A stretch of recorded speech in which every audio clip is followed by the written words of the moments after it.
Okay, so we're looking at the original spreadsheet here with all the weights and everything. And then I need you to go to Ready to Plant. And these are the ones that are ready to plant already. The weights were okay. And I just need you to go ahead and get started on that if you're planting according to the envelope number here. And then just fill in the date that you planted.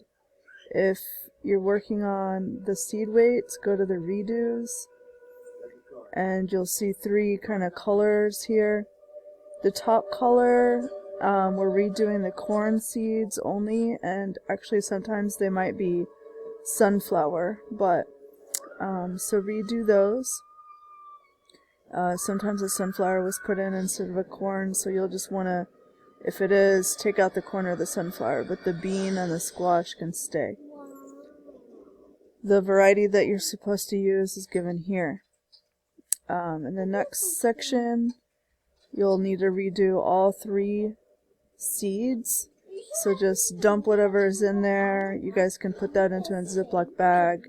Whatever seed you're taking out, don't try to find what it goes to. Just put it in the Ziploc bag and then refill the envelope with the seeds, the seed variety that's here. And then finally the squash. Here, all three seeds need taken out and completely redone according to the varieties listed here.